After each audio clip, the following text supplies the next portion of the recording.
c'est un beau travail qui a été réalisé par Martine Berthet, Michel Canvet, Fabien Gay, 3 rapporteurs, chacun sur leur domaine de compétences. On s'est penché là-dessus à cause de l'évolution accélérée des modes de travail, des statuts des personnels en fonction de la crise, des bouleversements que ça a entraîné dans la relation entre l'entreprise et l'employé, le travailleur et les plateformes, par exemple, qui se sont mises en place. Ça remet en cause les statuts historiques. Qu'est-ce qu'un indépendant? Est-ce que c'est toujours le même type de personne que lorsqu'on a créé cette dénomination? Les auto-entrepreneurs, est-ce que l'usage de l'auto-entrepreneur est bien celui qui correspond à sa mise en place à l'origine?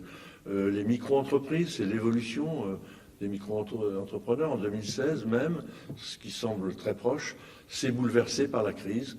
Le fait qu'il y ait beaucoup de gens qui travaillent à domicile, ça modifie la relation avec l'entreprise, ça pose de nouveaux problèmes, parfois même de santé au travail.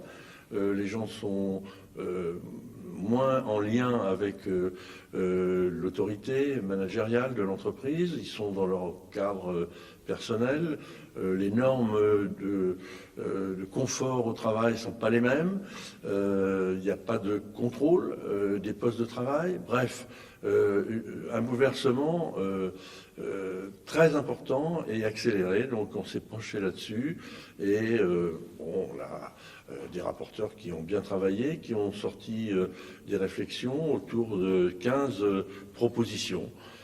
J'ai tenu à dire, et j'y tiens, à ce que ces propositions-là, elles se déclinent et elles soient mises en œuvre d'une façon concrète pour que, assez vite, on puisse mesurer ce que ce rapport va apporter à la réflexion.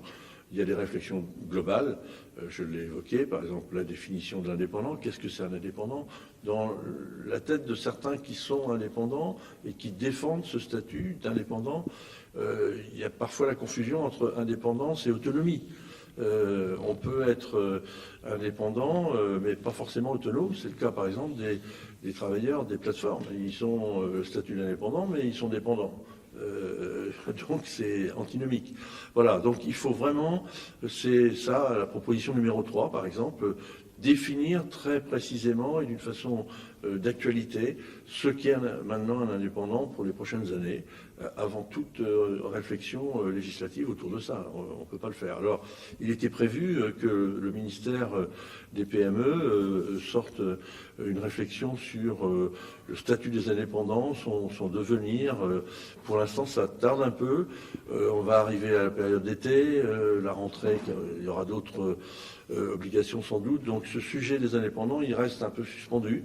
Et pour notre part, on va quand même continuer à creuser cela parce que c'est pour les entreprises et pour les salariés et travailleurs divers un sujet d'importance pour les prochains mois.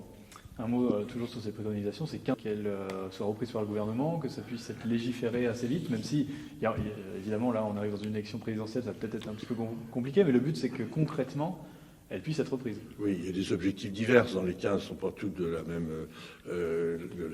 tenue. Il y en a qui ont un coût, donc il faut l'apprécier. Il y en a qui sont rapidement mis en œuvre. Il y en a qui sont plutôt des préconisations. Il y en a qui sont parfois des exigences. Je pense en particulier à ce qui concerne la mise en œuvre des réseaux à travers tout le pays. C'est de l'aménagement du territoire. Donc là, on n'a pas de prise directe. On peut simplement rappeler, peut-être par un coup de gueule qu'il faudra pousser à ce moment-là, qu'on ne peut pas imaginer les nouvelles formes de travail dans les zones rurales en particulier, si elles sont en zone blanche. Et ça a été un problème pour le télétravail. Il y en a qui peuvent le faire dans des bonnes conditions, il y en a d'autres qui ne peuvent pas le faire dans de bonnes conditions. Bon voilà, la diversité est telle que il n'y aura pas de suivi uniforme. Certains éléments pourront déboucher effectivement sur des propositions de loi ou des amendements à certains véhicules législatifs qui seront à ce moment-là. D'autres plus des interventions d'autres des contacts avec le ministère pour savoir comment faire évoluer les choses. Bref, une grande diversité, mais en tout cas la volonté de suivre les 15 pour que ce rapport ait une suite positive sur les nouvelles formes de travail.